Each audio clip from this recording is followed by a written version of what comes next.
அனைவருக்கும் வணக்கம்.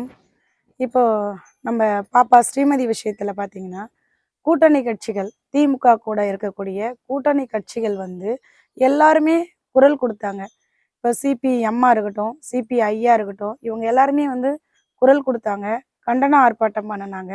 அதேபோல வாழ்வு உரிமை கட்சி வேல்முருகன் அவர்கள் பாப்பாவுக்காக குரல் குடுத்தாரு. அண்ணன் திருமாவளவன் அவர்கள் பாப்பாவுக்காக தீவிரமா குரல் கொடுத்தாரு. கள்ளக்குறிச்சியில கண்டன ஆர்ப்பாட்டம் பண்ணுனாரு. அதுல பாப்பாவுக்கு என்னெல்லாம் நடந்தது, அந்த போஸ்ட்மார்ட்டம் பண்ணக்குள்ள எப்படிலாம் இருக்கும், அந்த எலும்பு முறிஞ்சதுக்கான காரணங்கள் இப்படிலாம் மக்கள்கிட்ட எடுத்து சொன்னாரு. இது ஒரு திட்டமிட்ட கொலை. ஒரு தற்கொலையா இருந்தா பாப்பாவுக்கு இந்த எலும்புலாம் முறியாது, இந்த மூக்குல இருந்து ரத்தம் வராது, இந்த மாதிரிலாம் எத்தனையோ விஷயங்களை 1.5 மணி நேரமா எடுத்து சொன்னாரு மக்கள்கிட்ட. இது ஒரு திட்டமிட்ட ஒரு கொலை, அந்த பள்ளிக்கூடம் பண்ணுன சதியால பாப்பா உயிர் பிரிஞ்சுது அப்படிங்கிறத மக்களுக்கு எடுத்து சொன்னாரு. அதே போலதான் நம்ம வாழ்வு உரிமை கட்சி வேல்முருகன் அண்ணா அவர்களும் நாடா பின்னாடி கட்டி இருந்தது அப்படிங்கிற தகவல் அண்ணனுக்கு தான் ஃபர்ஸ்ட் அரசு மருத்துவமனையில இருந்து போச்சு. அதை மக்கள்கிட்ட எடுத்து சொன்னாரு.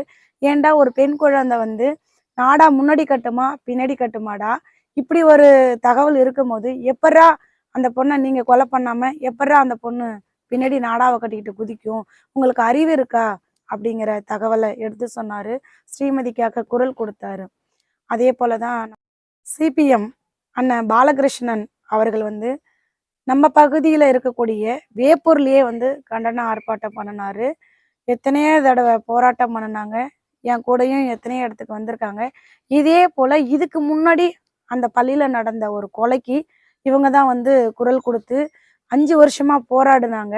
அப்பவும் அந்த கொலைகாரனை இவங்களால வின் பண்ண முடியல. இப்பவும் தொடர்ந்து அந்த பள்ளியில இந்த மாதிரி மர்மம் நடந்துகிட்டே இருக்கு.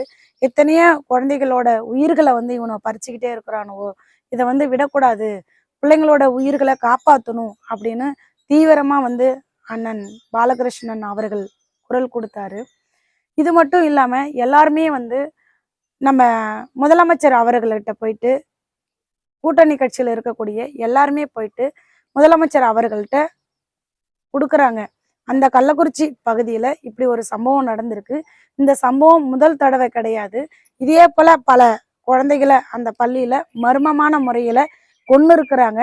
எந்த ஒரு குழந்தைக்கும் உயிர் போனதுக்கு காரணமே தெரியல. இதே போலதான் அந்த பள்ளியில பல மாணவர்களோட உயிர்களை போக்குறாங்க. இது மாதிரி போயிட்டு எல்லாருமே சேர்ந்து முதலமைச்சர்கிட்ட சொல்லி இருக்கிறாங்க. ஆனா கண்டுக்காம இருக்கக்கூடிய முதலமைச்சர் ஏன், எதனால முதலமைச்சர் கண்டுக்கல? இப்ப கூட பாத்தீங்கன்னா இவங்க கூட கூட்டணியில இருக்கக்கூடிய அன்னைக்கு பேசின அத்தனை பேரும் இன்னைக்கு வாய் திறக்கல, பேச மாட்டேங்கிறாங்க. எங்கேயுமே ஓட்டு கேட்க போகக்குள்ள எந்த இடத்துலயுமே ஸ்ரீமதிக்கு இப்படி ஒரு அசம்பாவம் நடந்ததுன்னு யாரும் கேட்கவும் இல்லை. இந்த கூட்டணி கட்சியில இருக்கிறவங்க நம்ம பாப்பாவுக்காக குரல் கொடுத்த யாருமே நாங்க கள்ளக்குறிச்சி தொகுதியில போய் நிக்கிறோம், நாங்க போயிட்டு கள்ளக்குறிச்சி தொகுதியில நின்று அந்த குழந்தைக்கு நீதிக்கு போராடுவோம் அப்படின்னு யாரும் சொல்லல. ஏன், எதனால? அப்ப முதலமைச்சர் சீட்டு கொடுக்கக்குள்ளேயே நீங்க எதை வேணாலும் பேசுங்க, நீங்க என் கூட்டணி கட்சியில இருந்துகிட்டு நீங்க எதை வேணாலும் பேசுங்க, ஆனா ஸ்ரீமதியை பத்தி பேசுறதா இருந்தா உங்களுக்கு சீட்டு தரமாட்டேன் அப்படின்னு பயமுறுத்தினாரா? இல்ல நான் சீட்டு கொடுத்தாலும் நீங்க ஸ்ரீமதியை பத்தி யாரும் பேசக்கூடாது, அப்ப நான் தான் சீட்டு தருவேன்னு சொன்னாரா? அன்னைக்கு எல்லாருமே ஸ்ரீமதிக்கு கொலைதான் அப்படின்னு தெரிஞ்சுதானே குரல் கொடுத்தாங்க. இன்னைக்கே மௌனம் காக்குறாங்க. அப்ப கூட்டணி கட்சியில இருக்கக்கூடிய அத்தனை பேத்தையும் முதலமைச்சர் அடக்குறாரா?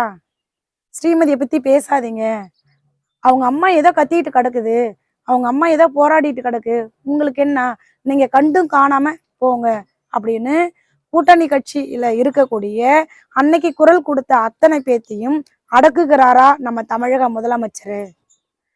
இவரும் வாயை திறக்க மாட்டாரு.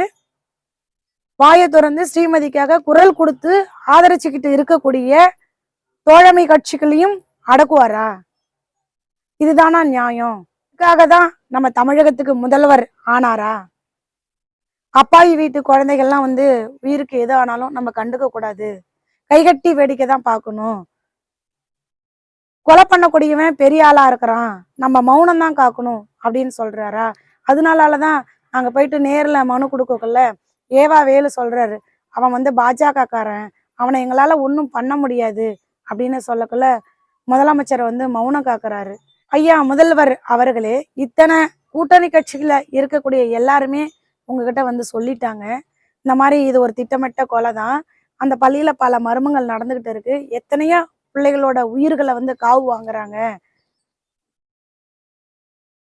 இப்படி காவு வாங்கக்கூடிய பள்ளியை வந்து அரசு ஏத்து நடத்தணும், அந்த கொலைகாரனுக்கு தக்க தண்டனை கிடைக்கணும் அப்படின்னு எல்லா கூட்டணி கட்சிக்காரங்களும் உங்ககிட்ட மனு கொடுத்தும் எதுக்காக முதல்வர் அவர்களே அமைதியா இருக்கிறீங்க? அதே போல கூட்டணி கட்சியில ஸ்ரீமதிக்காக குரல் கொடுத்த யாருமே வந்து கள்ளக்குறிச்சி தொகுதியிலையும் நிக்கல. கண்டிப்பா அவங்க எனக்கு கள்ளக்குறிச்சி தொகுதியில எனக்கு சீட்டு கொடு அப்படின்னு சொல்லி கேட்டு வாங்கியிருக்கலாம். ஏன்னா கள்ளக்குறிச்சி தொகுதியில சீட்டு கொடுத்துட்டா கண்டிப்பா கூட்டணி கட்சிக்காரங்க குரல் கொடுப்பாங்க. அதனாலதான் கூட்டணி கட்சியில இருக்கக்கூடிய யாருக்குமே தமிழக முதல்வர் அவர்கள் கள்ளக்குறிச்சி தொகுதியை தரல. அவரே வந்து அவருடைய ஆளை நிறுத்துறாரு. ஏன் மற்ற கட்சிகள் வந்ததுன்னா கண்டிப்பா ஸ்ரீமதிக்கு குரல் கொடுப்பாங்க. அப்படி அவங்க குரல் கொடுக்காம இருந்தா அவங்க பேருக்கு வந்து கெட்ட பேர் வரும். ஏற்கனவே குரல் கொடுத்தாங்க, இன்னைக்கு கள்ளக்குறிச்சி தொகுதியில நின்றுட்டு குரல் கொடுக்காம இருக்கிறாங்க அப்படின்னு சொல்லி ஒரு பெரிய திட்டம் போட்டுதான் அந்த அந்த கள்ளக்குறிச்சி தொகுதிக்கு கூட்டணி கட்சியில இருக்கக்கூடிய ஸ்ரீமதிக்கு குரல் கொடுத்தவங்களுக்கு சீட்டு தராம தன்னுடைய திமுக கட்சியில இருக்கக்கூடிய ஒரு ஆளுக்கே சீட்டு தராரு. அப்ப யாரும் ஸ்ரீமதியை பேசக்கூடாது, அந்த கொலைகாரனை காப்பாற்றணும் அப்படிங்கிறதுல தமிழக முதல்வர் அவர்கள் வந்து ஒரு பெரிய வைராக்கியமாவும் குறிக்கோளாவும் வச்சுட்டு இருக்காரு. அதனாலதான் இன்னைய தேதி வரைக்கும் ஸ்ரீமதி நீதிக்காக வாயை திறந்து பேசாம இருக்கிறாரு. ஆனா மற்ற இடத்தெல்லாம் போய் பார்த்தீங்கன்னா எல்லா இடத்துலயும் எங்கெங்க நடக்கக்கூடிய 5 வருஷத்துக்கு முன்னாடி 10 வருஷத்துக்கு முன்னாடி இவர் எதிர்கட்சியா இருக்கும்போது நடந்த பிரச்சனைகள் அத்தனைக்கும் குரல் கொடுக்கிறாரு. இன்னைக்கு இவர் ஆட்சியில இருக்கும்போது இப்படி ஒரு சம்பவம் நடந்திருக்கு, இவர் ஆட்சியில இப்படி ஒரு கொடூரம் நடந்திருக்கு, ஏன் வாயை திறக்கல? 10 வருஷத்துக்கு முன்னாடி நடந்தது, 15 வருஷத்துக்கு முன்னாடி நடந்ததெல்லாம் எடுத்து எடுத்து சொல்றீங்கல்ல. நீங்க எதிர்கட்சியா இருக்கும்போது சம்பவம் நடந்ததை எல்லாத்தையும் கேள்வி கேட்குறீங்கல்ல. உங்க ஆட்சியில இப்படி ஒரு சம்பவம் நடந்திருக்கு, என் பிள்ளைக்கான நீதி எங்க? என் பிள்ளைக்கான நியாயம் எங்க? ஐயா முதல்வர் அவர்களே, உங்க ஆட்சியில தான் என் பிள்ளையோட உயிரை காவு வாங்கியிருக்கான். என் பிள்ளை உயிர் போனதுக்கு நீங்க தான் பதில் சொல்லியே ஆகணும். என் பிள்ளை நீதிக்கு நீங்க தான் ஒரு வழிவகை பண்ணியே ஆகணும். கொலைகாரனை தண்டிச்சே தீரணும். இப்போ ஆளுங்கட்சி ஆகட்டும், எதிர்கட்சியாக இருக்கட்டும், மத்தியில இருக்கக்கூடிய கட்சிகள் எல்லாருக்குமே இது ஒரு கொலை அப்படிங்கிறது தெரியும். ஆனா எல்லாருக்கும் தெரிஞ்சும் மௌனம் காக்குறாங்க. கூட்டணி கட்சிகள், ஆளுங்கட்சி, எதிர்கட்சி, மத்தியில இருக்கக்கூடிய எல்லாருக்கும் தெரிஞ்சு அந்த கொலைகாரனை காப்பாத்துறாங்க அப்படின்னா ஏன், எதனால, எதற்கு, காரணம் என்ன?